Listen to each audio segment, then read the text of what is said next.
Flash man, oh my god అన్న, నువ్వేంటన్నా నా వీడియో చూస్తున్నావు? నమ్మలేకపోతున్నా అన్న. సబ్స్క్రైబ్ చేసి లైక్ కొట్టన్నా.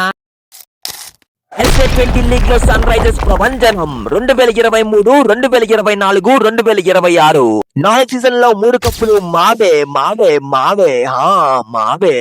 కళ్ళు మూసినా మేమే, కళ్ళు తెరిచినా మేమే, ఎక్కడ చూసినా మేమే.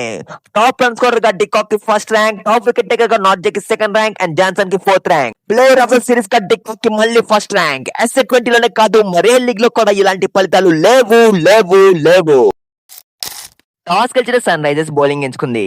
ముందుగా బ్యాటింగ్ చేసిన క్యాపిటల్స్ టీమ్ కి మంచి స్టార్ట్ రాలేదు. మార్కో జాన్సన్ ఫోర్త్ బాల్ కి వికెట్ తీశాడు and second over first ball కి వికెట్ వచ్చింది. దీంతో క్యాపిటల్స్ టీమ్ ఒక్క రన్ కి 2 వికెట్స్ కోల్పోయింది. ఇలాంటి టైంలో బ్యాటింగ్ వచ్చిన డివాల్డ్ బ్రేవిస్ ఎక్సలెంట్ గా పర్ఫామ్ చేశాడు అండ్ పార్సన్ తో కలిపి 96 రన్స్ పార్ట్నర్షిప్ నెలకొల్పాడు. బట్ పార్సన్ అయితే అనూహ్యంగా రన్అట్ అయ్యాడు. రూదర్ఫోర్డ్ ఈ సీజన్ లో బాగా ఆడుతూ వచ్చాడు అండ్ తనకి ఈ మ్యాచ్ లో లైఫ్ కూడా వచ్చింది. బట్ తనైతే యూజ్ చేసుకోలేదు. తను కేవలం 70 రన్స్ మాత్రమే స్కోర్ చేశాడు.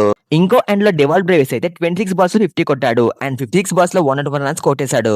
బ్రేవిస్ తప్ప మిగతా ఎవరు కూడా అంత బాగా ఆడలేదు. దీంతో క్యాపిటల్స్ టీమ్ 20 ఓవర్స్ లో 158 రన్స్ మాత్రమే స్కోర్ చేసింది. మార్కో జాన్సన్ 4 ఓవర్స్ లో 10 రన్స్ ఇచ్చి 3 వికెట్స్ తీశాడు. ఇందులో ఒక మెయిన్ ఓవర్ కూడా ఉంది. తర్వాత బ్యాటింగ్ చేసిన సన్ రైజ్ టీమ్ కి మంచి స్టార్ట్ రాలేదు. ఫోర్త్ బాల్ కి బేస్ లో గోల్ ఎండ్ అయ్యాడు. ఈ సీజన్ లో టాప్ స్కోరర్ గా ఉన్న డికాక్ అయితే 18 రన్స్ కి అవుట్ అయ్యాడు. సన్ రైజ్ అయితే 6th over, 8th over and 9th over లో వరుసగా వికెట్స్ కోల్పోతూ వచ్చింది అండ్ టీమ్ స్కోర్ చూస్తే 48 రన్స్ కి 4 వికెట్స్ కోల్పోయింది. ఇలాంటి టైంలో స్టబ్స్ కి అండ్ మ్యాథ్యూ బీట్స్ కి మధ్య మంచి పార్ట్నర్షిప్ వచ్చింది.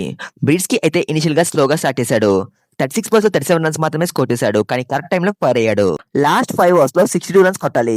గేమ్ అయితే క్యాపిటల్స్ కి అనుకూలంగా ఉంది. బట్ 18th ఓవర్ లో 21 రన్స్ వచ్చాయి. దీంతో గేమ్ అయితే చేంజ్ అయింది. లాస్ట్ ఓవర్ లో స్టబ్స్ బ్యాక్ టు బ్యాక్ 6 కొట్టి మ్యాచ్ ని గెలిపించాడు. 48 రన్స్ కి 4 వికెట్స్ కోల్పోయిన సన్ రైజ్ టీమ్ ఇంకో వికెట్ కోల్పోకుండా మ్యాచ్ ని గెలిచింది. సన్ రైజ్ టీమ్ ట్రోఫీ కావడానికి మెయిన్ రీజన్ ఎవరంటే వాళ్ళ కోచ్ అని ప్లేయర్స్ చెప్తున్నారు. లాస్ట్ 4 సీజన్ నుండి తనే కోచ్ గా ఉన్నారు. ఈ సీజన్ లో చూస్తే కెప్టెన్ కూడా చేంజ్ అయ్యారు.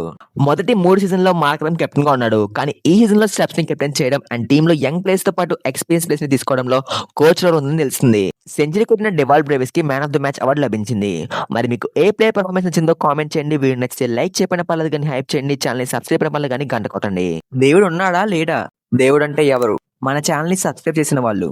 మన ఛానల్ ని సబ్స్క్రైబ్ చేసింది ఇప్పుడు వీడియో చూస్తున్న వాళ్ళే. దేవుడు ఉన్నాడు.